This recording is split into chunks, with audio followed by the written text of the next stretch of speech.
Hello, Enlightened22 here, and welcome back to my favorite server. Today we have a lot of little tasks to get done, but to start with, we're going to be in the Nether Hub working on this again, and I've finally finished up this little bottom area. I showed you this a couple episodes ago. Basically, we have a book with a bunch of things to do, and these cubbies, well, these 4 cubbies on the side, they're locations to basically put community-related information, whatever you want, and I've put 2 of them just to give people ideas of sort of what I'm looking at. So I have a little light bulb just to catch people's eyes, and then a little sign announcing, basically, need ideas for what to work on? Check the chest behind you. And this is community to-do list, so you can find things to work on, or you can add to the list things that need to get done. And over here is the guidebook, which shows you everything, well, has the location of everything on the server. So, question mark, what are you looking for? That's the basic idea. I'm leaving these 2 cubbies open for other people to use. And of course, if these 2 cubbies fill up, these 2 can get broken down and filled with something new. These aren't permanent. This is just for whatever is needed at the moment. The other thing I want to get done in this area is I want to work a little bit more on the decoration around this portal. So I worked with Mew a little bit ago about this, and we like this frame here. Thought about putting something on the side, but if we do, it just becomes too bulky. It's just too much. And the 2 things we were thinking about adding was adding some sort of like magical levitation thing on the bottom. I don't really have ideas for that, so we're not going to worry about that today. If Mew has ideas, he can do that, or something might come to me. The other thing is to add something on the top to basically indicate, we want to put a block up there that indicates the location.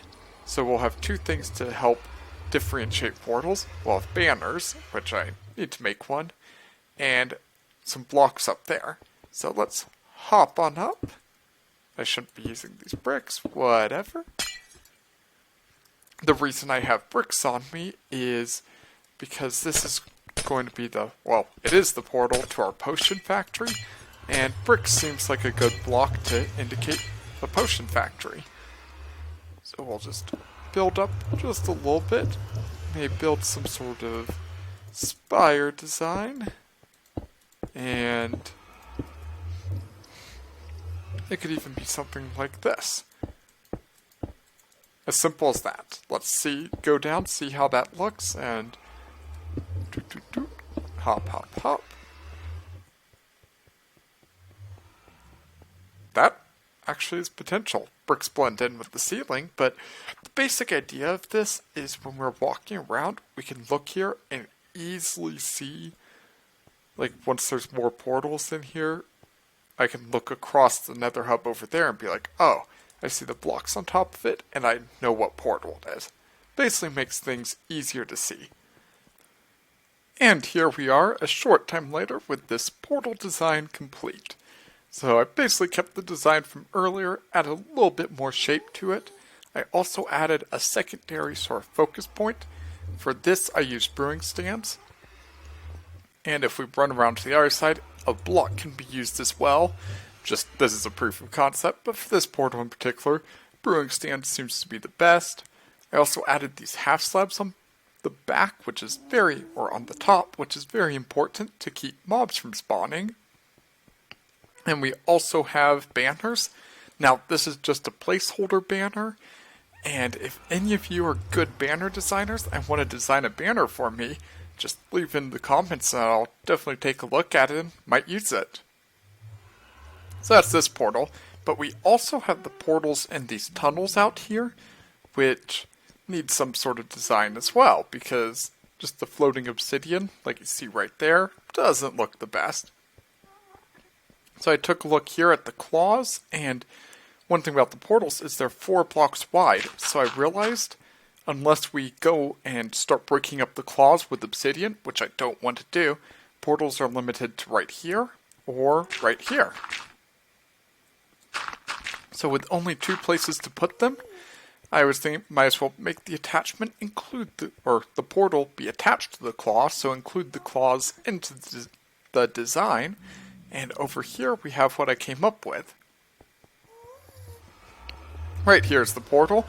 So it's pretty simple, same idea, just outlining it with quartz. I have 2 blocks up here which indicate the portal, make it really easy to identify. And then banners will go right here as well. And then quartz on the bottom. The one thing that will get added is quartz slabs will go right where I'm clicking under the obsidian. The only problem is I haven't put those there yet, because to build stuff under this tunnel takes the path from all the way out here, or all the way over there, all the way out to here, which I don't want to do at the moment. I'll be doing that near the end of this build. And then here's what the portal looks like from the back. I'm not super set on this. This might be getting changed, but it definitely works for now. I'm not against it, and this could very well be the final design. So that's all we have for the portals, and that's all that I really wanted to get done in the nether hub right now. So we're going to go and work on making some more holes in the nether ceiling, and I'll see you there. Thank you, Horsey. I just made it out here to... We are at these coordinates, 512, negative 475, and this should be the exact coordinates of our ice spikes biome, at least the closest ice spikes biome to the nether hub, which this is only about 500 blocks away because the nether hub is at 500 0. So if you haven't seen this before, we'll really quickly go over bedrock breaking. So what you do is you grow a dark oak tree, just like that. Chop out the bottom 4 logs and replace them with with the saplings, dark oak saplings, and that will happen occasionally. I personally use a fortune pick. There's another portal right below us. That means we probably are at the right location. Awesome. And then you run around breaking these leaves, and here we are. You'll occasionally have these logs which grow 2 to 4 logs down, which means we'll pierce 1 to 3 pieces of bedrock. So basically what I'll do is I'll do this until we pierce the bedrock at this corner, right here. Then I'll break the entire tree. These dirt blocks right here indicate the outside edges. So, it'll be until we grow a log at this corner. Then we'll break this tree down and place 2 pieces of dirt here and try to break the bedrock at this corner, then shift it over 1 block this way, break this corner, and finally break this corner.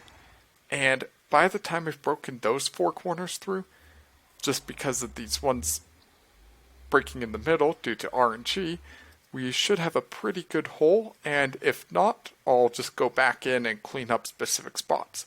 So I'll cut and work on this for the next hour or so. Alright, we've got the hole. I'm just waiting for the last of the leaves to decay. And you know how I said this would take about an hour? Well, I got some really lucky RNG. Like for 3 of these corners, they grew down in under 3 growths. So I just had to grow the tree 3 times for 3 of these corners. And we've got a 5x5 hole. Now, like I said, it can only go 4 blocks down, which is 1, 2, 3, 4, which means this layer of bedrock and this layer of bedrock can't be broken, at least with a 5x5 hole, because as you can see, the center pillar, we can't break that either due to the dirt always having to be on it, at least one of the blocks of dirt in the 2x2, if that makes sense. So this pretty much broke everything that I could, and I didn't even mean to do this. I just looked up the coordinates in Amidst. It's a little world viewer so I could see all the different biomes, and there was already a portal here right under the hole that I just made. Lines up almost perfectly without even trying, and here's our ice spikes biome. Woo! We have packed ice, and like I said, with the RNG, I didn't complete my thought earlier. Because of the RNG, this only took 25 minutes, which is significantly less than an hour. So I'm really happy about that. time to go to the next place. And here we are above the mushroom biome, and while I work on this, I wanted to talk to you a little bit about some music, in particular metal, because I love music, and one of the genres that I really like. I like most every genre, but I do really like metal as well. That's one of my top favorites. And first things first, I know a lot of people have a wrong connotation about metal. I know people who think metal is just like people screaming into a microphone, and it's not other types of music. Like, they're just like, it's just screaming, and they're thinking about like Slipknot and those sorts of bands, which they are metal, but it's a very wide range of music. Like, if you look back in classic Guns N' Roses, AC/DC, that was metal. Like, Dio was some of the hardest metal there was at his time, and that's metal, and I'm pretty sure most people would enjoy some Guns N' Roses. Who doesn't like, I just blanked on the Guns N' Roses song. I'm sorry, Paradise City. Who doesn't like that song? And that's metal. So if you like that, you like some metal. Alright, enough about that though. So for those of you who do like metal, I know I'm not the biggest fan of a lot of the modern metal, such as Slipknot and those stuff, where it does become more about like screaming and growling, and it doesn't feel as melodic. And one thing that I've listened to, and I highly recommend to anyone who likes some of the classic metal and looks for modern stuff, is symphonic metal. It's really, really good. Some good examples, probably the three bands I'd introduce it with are Nightwish, Within Temptation, and Blind Guardian. Blind Guardian is more about the guitar and really instrumental heavy. Nightwish is a little bit calmer. It's still metal, but it's a little bit calmer. And then Nightwish is a little bit heavier, and both Within Temptation and Nightwish are female singers, very classical inspired. It's symphonic, hence the name is symphonic metal. The reason I'm bringing this up was I was just listening to some Empyrean Dawn. They're also a symphonic metal band, and just wanted to introduce you guys to it because I think it's an underappreciated genre of music that just not enough people know about, and I think a lot of people would enjoy it if they found out. So I'll keep working on this and come back once I'm done with this hole. And here we have another hole done. So we'll just hop right down here. Once again, this happened. I dug down and stumbled upon this tunnel, which leads to this portal, which goes to the mushroom biome. Well, it hopefully goes to the mushroom biome. I'm not sure yet. And here we are. Good. I did my calculations correctly. So now we can get tons and tons of mycelium. That is awesome. So that makes it easy. I can talk during the loading screen. Silly me. And also, let's hop up here because I want to show you another benefit of making these holes. We have 3 stacks of logs. So just from 2 holes, we've gotten about 15 stacks of logs. Not a huge deal, but definitely makes life a little bit easier. And I'll see you at the next hole. And here we have another hole done. Let's hop down, and make sure that we've actually done it correctly. I just built this portal, and we should be appearing in a mega taiga. Fingers crossed. Okay, looks like this hasn't been loaded before. It's taking a little while to load the new terrain. And we're in a cave. I'll run up to the surface now. How low are we? Oh, we're at Y13. Of course, lava. Okay, I'll see you at the surface. Oh dear. Looks like we're in the middle of the ocean, and apparently I miscalculated. Okay, let's go. I'll double check AMIDs, try to figure out where I went wrong, and let you know what happened. Important lesson we've learned here. Negatives matter. I messed up, thought it was at 2,000. Instead, it's at negative 2,000. So we're 4,000 blocks from where we want to be, and now I'm stuck in a cave and can't find the portal again. I also completely forgot to check the nether portal coordinates. So, yeah. Let's look around for this portal. I know it was at Y13. Actually, if I get really stuck, I can just check back over the footage because we did quickly glance at it. I'm really glad I did that. So I'll run around this cave. Don't get blown up. And really hope I don't die. But we're right by lava, and let's see if we can go find it again. Lots of creepers. Oh boy. Oh boy.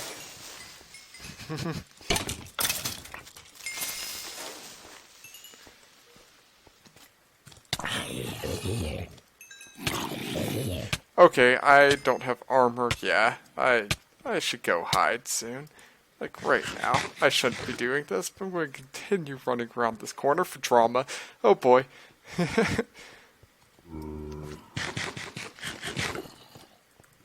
I'm scared. I'm very scared, and I'm low health.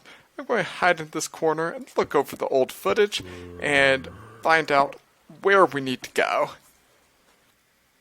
Other than for what you saw, my journey back to the portal was uneventful, and here we are with another hole, and hopefully it's at the correct spot. Let's find out. This should, like I said before, this should be in a mega taiga, and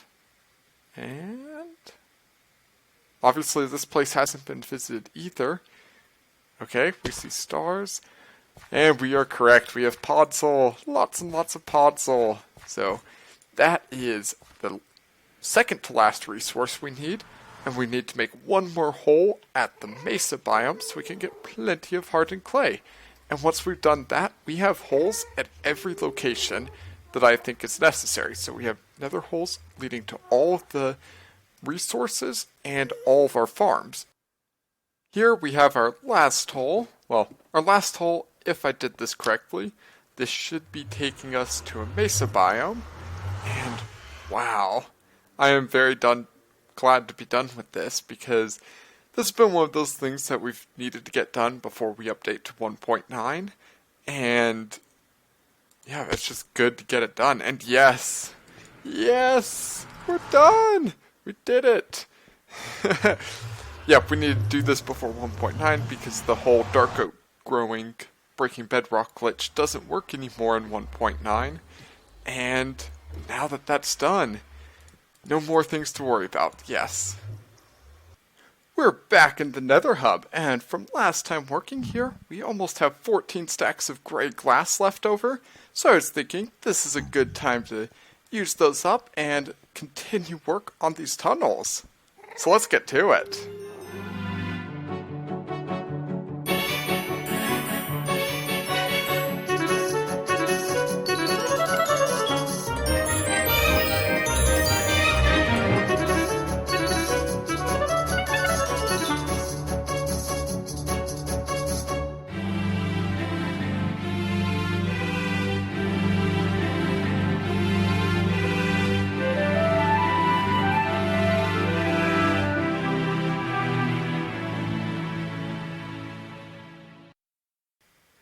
Well, that was eventful.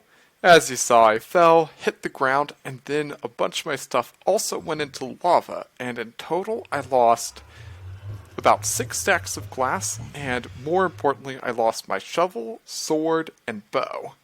I did keep my shoes, which is really nice, and I also kept my axe, which is really good. This pick doesn't really matter because it can't get repaired anymore, so if I had lost that, that wouldn't have been a big deal. But no, I have to lose the bow and sword and all that really good stuff instead. Now, I can't complain. I kept some of the good stuff. Unfortunately, we don't have any more time for this episode, though, so I'll see you next time.